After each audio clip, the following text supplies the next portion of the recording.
বহুল প্রতীক্ষিত জুলাই সনদে বিভিন্ন রাজনৈতিক দল স্বাক্ষর করলেও এনসিপি সহ 4 দল ওই সনদে স্বাক্ষর করেনি।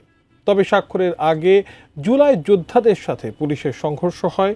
ওই ঘটনাকে কেন্দ্র করে জুলাই যোদ্ধাদের ফ্যাসিস্ট আখ্যা দিয়ে বক্তব্য রেখেছেন বিএনপির স্থায়ী কমিটির সদস্য সালাউদ্দিন আহমেদ। তার ওই বক্তব্যের তীব্র সমালোচনা করেছেন জাতীয় নাগরিক পার্টির আহ্বায়ক নাহিদ ইসলাম। এ নিয়ে বিস্তারিত জানাচ্ছেন জান্নাতুন নাহার জেরি। দেখা গেছে এখানে জুলাই যোদ্ধাদের নামে ছাত্র নামধারী। যেহেতু তিনি জুলাই অভ্যুত্থানের সময় দেশে ছিলেন না, রাজপথে ছিলেন না, সেহেতু হয়তো তিনি জানেন না যে কে রাজপথে ছিল, কারা লড়াই করেছিল।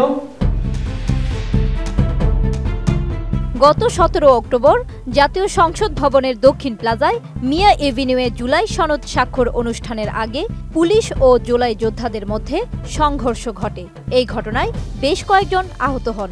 পরদিন 18 অক্টোবর রাজধানীর শেরেবাংলা নগরে বিএনপি প্রতিষ্ঠাতা ও সাবেক রাষ্ট্রপতি জিয়াউর রহমানের সমাধিতে শ্রদ্ধা জানাতে গিয়েছিলেন বিএনপির স্থায়ী কমিটির সদস্য সালাউদ্দিন আহমেদ। ওই সময় মানিক মিয়া এভিনিউয়ের সংঘর্ষের প্রসঙ্গ তুলে সাংবাদিকদের প্রশ্নের জবাবে সালাউদ্দিন বলেন, জুলাই যোদ্ধাদের নামে কিছু সংখ্যক ছাত্র নামধারী উচ্ছৃঙ্খল লোক ঢুকেছে। সেটা ফ্যাসিস্ট সরকারের ফ্যাসিস্ট বাহিনী বলে মনে করি। আওয়ামী লীগ ফ্যাসিস্টরা বিভিন্ন ফাঁকফোকরে বিশৃঙ্খলার চেষ্টা করছে। এখানে কোনো সঠিক জুলাই বা অভ্যুত্থানের সঙ্গে জড়িত কেউ থাকতে পারে না। দেখা গেছে এখানে জুলাই যোদ্ধাদের নামে কিছু সংখ্যক ছাত্র নামধারী, সেটা ইন্টারভিউতে আমি দেখেছি, কিছু সংখ্যক উচ্ছৃঙ্খল লোক ঢুকেছে। সেটা ফ্যাসিস্ট সরকারের ফ্যাসিস্ট বাহিনী বলে আমি মনে করি। তার এমন মন্তব্যের তীব্র নিন্দা জানিয়েছেন জাতীয় নাগরিক পার্টি এনসিপির আহ্বায়ক নাহিদ ইসলাম।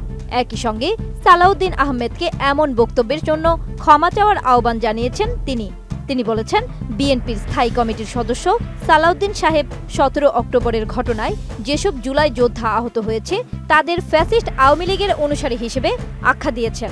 এনসিপি তীব্র নিন্দা ও প্রতিবাদ জানিয়েছেন।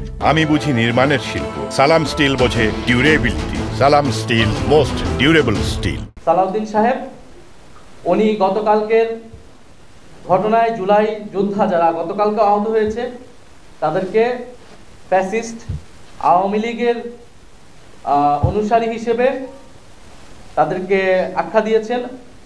আমরা তীব্র নিন্দা এবং প্রতিবাদ জানাচ্ছি। 18 অক্টোবর রাজধানীর বাংলা মোটরে এনসিপির অস্থায়ী কার্যালয়ে আয়োজিত এক সংবাদ সম্মেলনে তিনি এসব কথা বলেন। জুলাই জাতীয় সনদে সই না করা ও অনুষ্ঠানে যোগ না দেওয়ার বিষয়ে নিজেদের অবস্থান জানাতে ওই সংবাদ সম্মেলন ডাকা হয়। প্রতিক্রিয়ায় এনসিপির আহ্বায়ক নাহিদ আরও বলেন, তিনি ভুলবশত হয়তো তার কাছে তথ্য না থাকার কারণে এরকমটা বলেছেন। হয়তো তিনি ভুলবশত হয়তো তার কাছে তথ্য না থাকার কারণে তিনি এরকমটা বলেছেন।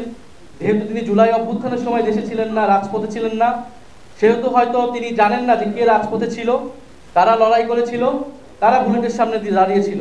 পুলিশের হামলায় আহত ব্যক্তিদের জুলাই আন্দোলনের সক্রিয়তার কথা তুলে ধরে নাহিদ ইসলাম আরও বলেন, আহতদের মধ্যে আতিকুল গাজীর হাত কাটা গেছে এবং শহীদ মীর মুগ্ধের ও ইয়ামিনের পরিবারের সদস্যদের উপর অসৎ আচরণের অভিযোগ রয়েছে। এ ধরনের আখ্যা তাদের জন্য খুবই কষ্টদায়ক।